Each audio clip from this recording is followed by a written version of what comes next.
In this video we're going to be taking a look at the brand new 2022 Canyon Endurace CF 7 Etap. I put my order in for this bike pretty much the day it was announced, and it turned up about 10 days later. The weather is still dark and grotty here in UK in early February, but I took the bike out to a place called Minster Level Ruins in West Oxfordshire so we could take a quick look around the bike in some nice surroundings. The Endurace CF 7 Etap is a carbon fibre frame bike. It has endurance specific geometry, so general road riding, not particularly racing, just everyday to day. It has aluminium wheels, but it has this SRAM Etap electronic drivetrain. Starting at the top, let's work through our way through all the components on the bike. First off, we have this Zinc Argo saddle. It's quite nice, it's similar to a Specialized Power. I believe the rails are alloy steel, so nothing too flash. The seat post supplied with the bike is made out of carbon fibre with an aluminium head bonded in position. I did notice there was a little machine mark here. It won't bother me, I'll touch it up with a Sharpie. There isn't a traditional style seat clamp on this bike. Instead, there's a grub screw that sits between the seat stays that clamps the seat into place. This gives the bike more flex and more comfort. Moving along the top tube, we have some tasteful graphics in this black version and two bento box mounts, which is very handy if you're into all-day rides. The stem length on this large bike is 110mm. Stem length will change on each size of bike. We have a slightly longer head tube than the other Canyon race bikes, about 10mm for a more relaxed fit. Much like the stem, the handlebar width is defined by the size of the bike. On this large bike, it comes with 440mm bars, which I think is the perfect size. The shifters are the SRAM Rival Etap, so hydraulic brakes with electronic shifting. No cables here. I think for my preferences I want to raise the shifters a little on the bars and rotate the bars down. The stem features one of my preferred design, which is zero gap at the top and applied torque at the bottom. The head tube is equipped with some rub proof stickers, but these aren't aligned with my hoses, so I'm going to peel them off in the future. And talking of hoses, all the hoses on this bike are external from the handlebars into the frame and forks, making maintenance a lot easier. The forks have an aero profile at the front with a cam tail style at the rear with a sharp transition for improved aerodynamics. And the wheels are held in place with bolt-through axles with its neat end caps. Also, the bike is equipped with quick release levers, making wheel changes very easy. Looking at the wheels and tyres next, the tyres equipped on this bike are the SRAM Pro 1 tyres, but Canyon's made an error here and gave me tube only ones, whereas they advertised the tubeless TLE versions on their website. I will be sending them an email about this. The wheels equipped on this bike are DT Swiss Endurance ALN wheels. To be honest, I can't find too much information on the internet about these wheels. I believe the ALN refers to their new Star Drive system. Moving back onto the frame and focusing our attention on the down tube, you can see the down tube has a slight aero profile to it. The leading edge is nice and rounded, whilst the trailing edge has some sharpish corners, creating a clean separation. The down tube is equipped with the standard two bottle bosses, but as you can see, there's a feature between them. I believe this is to keep the cables from rattling within the frame. The frame is designed around a BB86 bottom bracket standard. Personally, I think this is the best design out there, contrary to popular opinion. Moving up from the bottom bracket, the seat tube is a D shape in profile, a semi-aerodynamic shape, but also allows plenty of flex. It is rather cut out around the tyre, again promoting more flex in this area to increase ride comfort. The chain set equipped to this bike is the SRAM Rival with the 48-35 chainring options. Personally, I would like to see slightly smaller on this bike. Oh, and another thing I noticed whilst we're in this area, the clamp for the front mech is also made of carbon, which is quite unusual.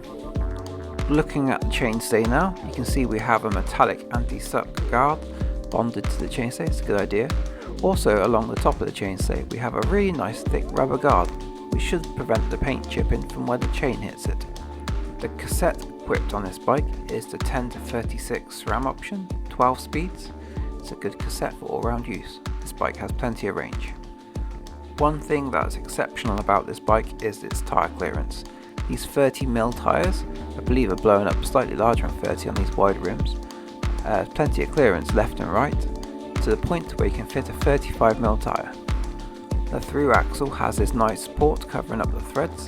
Also, there's a port for if you wish to fit a gear cable for have a cable operated system. The quick release front and rear have a nice built-in mechanism within them, so you can clock the lever to align with the frame. So once you tighten it up, you pull the lever out, then it pings back into position where you leave it, aligning it where you want.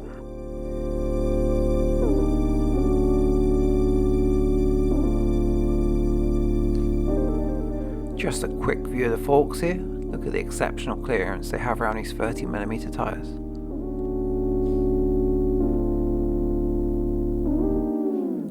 I moved the bike slightly to put it into a better location to hopefully avoid some of that wind noise that might have been coming through. But I think at this stage I've covered off nearly all the major detail, so I might just leave you to it now and show you the visuals of the bike and shut up for a bit. If you've got any comments or questions, leave them in the comments and let me know if I can help you in any way. One thing I did think might be worth looking at is to switch the position to the non-drive side to change it up a bit. So that's the shot coming next, is from the non-drive side.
So that's about it for this video. I'll leave you with a couple of photos I took whilst I was doing some videoing, so I like to do stills photography. Yeah, if you've got any questions or comments, leave them in the comments below and I'll try to get back to you with my experience and knowledge of this brand new bike. From what I can tell, this CF frame is slightly different to the CF frame. It's got much more tyre clearance, so that's something to bear in mind if you're comparing the two bikes, because there is about a £400 price difference, and in my opinion I think the CF will be changed to this style frame at some point, probably in the autumn. Also, I will have a follow-up video for this one coming out very soon. It'll be on the unboxing of a Canyon bike, because Canyon is a relatively unique selling experience because it's direct to consumer. So I put myself, as a relatively experienced cyclist and mechanic, I put myself in the position of an average consumer and tried to assemble the bike using nothing but the tools that Canyon provide. And to cut a long story short, yeah, you can do it quite easily, so that's something to look out for. But yeah, that'll be coming a little while after this one, so it'll take a bit more editing. Anyways, thanks for watching this, and thanks for paying some interest into this bike, and I'll see you in the next video. Cheers!